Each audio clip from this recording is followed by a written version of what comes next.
Today we will discuss about how to study geography. आज हम लोग बात करेंगे कि ज्योग्राफी को कैसे पढ़ें। ठीक है, तो सबसे पहली बात कि जब भी हम ज्योग्राफी को पढ़ने की बात करते हैं तो हमें यह ध्यान देना बहुत ज़रूरी है कि ज्योग्राफी जो सब्जेक्ट है वह मैप के थ्रू पढ़ने में बहुत आसानी होती है। ज्योग्राफी को अगर हमें समझना है तो हमें मैप का सहारा लेना बहुत ज़रूरी है।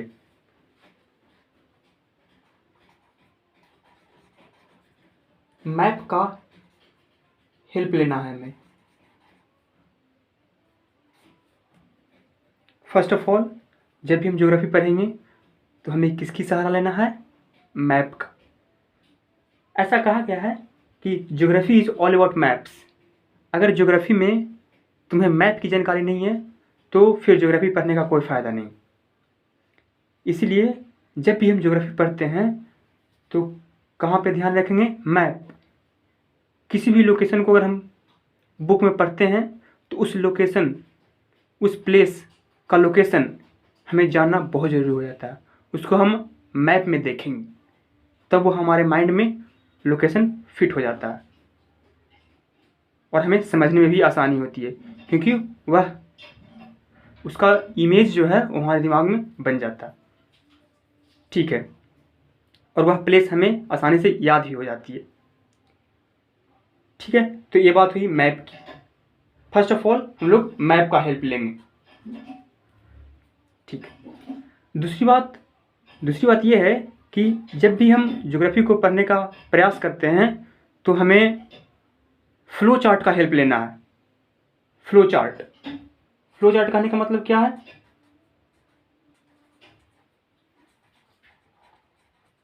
फ्लो चार्ट का हेल्प लेना है। जैसे मैं फ्लो चार्ट अगर मैं बात करूं तो जैसे मैं तुम लोग देखे होगे कि ऐसे होता है, फिर ऐसे करके इसमें से 2 या 3 ऐसे होता है, फिर इसका भी हम लोग 1 2 या 3 ऐसे करके करते हैं। फिर इसमें भी क्या होता है, 1 2 3 4 ऐसे करके कुछ। This is called flow chart.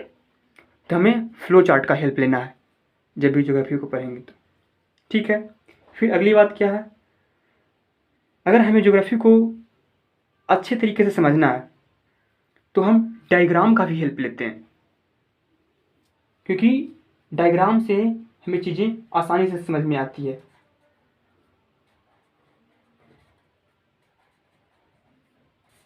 जो डायग्राम होता है वह चीज़ों को क्या करता है? सिंप्लीफाई कर देता है, ठीक ना, और हमें वह चीज़ आसानी से समझ में आ जाती है। इसीलिए जब भी हम ज्योग्राफी पढ़ें तो हमें डायग्राम का सहारा लेना चाहिए। ठीक है, तो यह बात हो गई। डायग्राम का हम लोग क्या लेंगे? हेल्प लेंगे। डायग्राम का हेल्प लेंगे हम लोग यहाँ पे।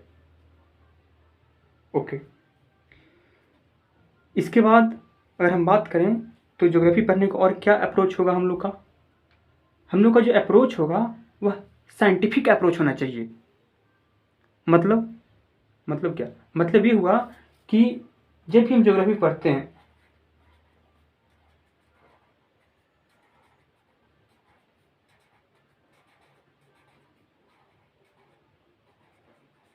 साइंटिफिक अप्रोच, इसका कहने का मतलब क्या हुआ? कहने का मतलब ये हुआ कि हम लोग प्रश्न करेंगे कि अगर ऐसा हो रहा है तो क्यों हो रहा है, वाई। बहुत ज़रूरी है यह प्रश्न करना बहुत ज़रूरी है। जब भी हम ज्योग्राफी पढ़ते हैं तो एक साइंटिफिक अप्रोच के साथ पढ़ेंगे कि अगर ऐसा है तो ऐसा क्यों है, अगर ऐसा नहीं हो रहा है तो ऐसा क्यों नहीं हो रहा है। ठीक है, ये बात हुई। और इसके अलावा और अगर कोई भी घटना हो रही है, कोई भी चीज़ का निर्माण हुआ तो कैसे हुआ, यह कहलाता है साइंटिफिक अप्रोच। हमें उससे प्रश्न करना है, ऐसा क्यों हुआ, ऐसा क्यों नहीं हो सकता है, ऐसा कैसे, यह चीज़ कैसे हुई। ठीक है, तो यह बात भी हमें समझ आती है यहाँ तक। ओके, फिर अगर हम बात को आगे बढ़ाते हैं तो एक चीज़ और, जब भी हम ज्योग्राफी पढ़ते हैं तो हमें माइंड मैप का सहारा लेना चाहिए।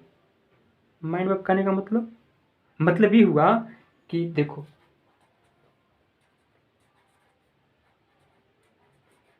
माइंड मैप का मतलब क्या होता है, जैसे मैं ऐसे कुछ होता है और इससे जैसे मान के चलो कि यहाँ पे ऐसे करके कुछ लिख दिए, नोट्स बना दिए, फिर यहाँ पे ऐसे करके कुछ नोट्स बना दिए, फिर ऐसे यहाँ पे कुछ बना दिए, फिर यहाँ पे ऐसे करके कुछ बनाकर कुछ लिख दिए। This is called mind map. इसको हम लोग माइंड मैप बोलते हैं। फिर हो सके तो हम लोग इसमें से भी कुछ निकाल दें ऐसे करके, यहाँ से एक ऐसे बॉक्स बना देंगे, फिर यहाँ से हम लोग ऐसे करके बॉक्स बना देंगे एक। फिर हो सके तो हम लोग इसमें अगर देखें कि इसमें कोई पॉइंट बनाता है, ऐसे करके बनाएंगे बॉक्स, ठीक है। फिर हम लोग देखेंगे कि इसमें और कोई बॉक्स बन रहा है तो ऐसे बनाएंगे, और हमें उसमें कुछ लिखना है, फिलअप कर देना है रिलेट करके। हो सके तो हम लोग इससे और निकाल सकते हैं और एक इधर बॉक्स बनाकर लिख देंगे ऐसा कुछ। तो this is called mind map. इसको लोग माइंड मैप बोलते हैं। इसका भी हमें सहारा लेना है ज्योग्राफी को पढ़ते समय। ठीक है, ओके, तो यह बात ही हमें समझ आती है। इसके अलावा और हम लोग क्या कर सकते हैं? इसके अलावा हम लोग एक चीज़ और कर सकते हैं ज्योग्राफी को समझने के लिए, और वह है एनिमेटेड वीडियोज़ का सहारा ले सकते हैं। क्योंकि आज के मॉडर्न एरा में तो हर किसी के हाथ में स्मार्टफोन रहता ही है। तो हम लोग एनिमेशन के थ्रू चीज़ों को आसानी से समझ सकते हैं। और स्पेशली फिजिकल ज्योग्राफी, स्पेशली जब हम बात करते हैं फिजिकल ज्योग्राफी की, तो वहाँ पे हम लोग एनिमेशन यानी एनिमेटेड वीडियोज़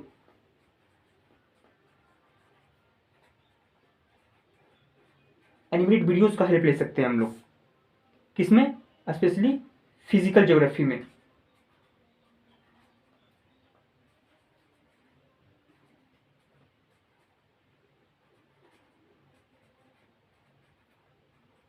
स्पेशली हम फिजिकल ज्योग्राफी में क्या कर सकते हैं? एनिमेटेड वीडियोज़ का सहारा ले सकते हैं। फिजिकल ज्योग्राफी कहने का मतलब ये हुआ कि माउंटेन्स का फॉर्मेशन कैसे होता है, ठीक ना, प्लेटूज का फॉर्मेशन कैसे हुआ, हमारा जो हिमालय है, हिमालयज माउंटेन का फॉर्मेशन कैसे हुआ, ठीक ना, और हमारे अर्थ का जो अंदर का जो पार्ट है, इंटीरियर क्रस्ट, मेंटल, कोर, ये सब कैसा है, कैसा दिखता है, इसके अंदर क्या है। तो ये सब फिजिकल ज्योग्राफी के अंतर्गत आता है। जैसे रिवर्स के बारे में हम लोग जब भी जानकारी लेते हैं, ठीक है, तो रिवर्स के द्वारा लाए गए सेडिमेंट से क्या बनता है? नॉर्दर्न प्लेन्स का निर्माण हुआ है। तो नॉर्दर्न प्लेन्स कैसे बना है, इसको भी हम लोग जब एनिमेशन के थ्रू देखते हैं तो हमें चीज़ें आसानी से समझ में आती है, ठीक ना। दो प्लेट को टकराने से कैसे भूकंप आता है, ठीक है ना, कैसे वोल्केनो आता है, अर्थक्वेक क्यों आता है, कैसे आता है। तो ये सब प्लेट के टकराने से होता है। क्या बोलते हैं उसको? टेक्टोनिक प्लेट्स का मूवमेंट। तो ये सारी चीज़ें जब हम एनिमेशन के थ्रू देखते हैं ना, तो हमें चीज़ें बहुत ही क्लियर कट और एक बहुत ही खूबसूरत अंडरस्टैंडिंग डेवलप होता है। ठीक है, तो हमें यह बात समझ में आई। अच्छा, ज्योग्राफी को ऐसे पढ़ना है, ओके। तो हम अपने डिस्कशन को यहीं समाप्त करने जा रहे हैं। That's all for today. Have a nice day.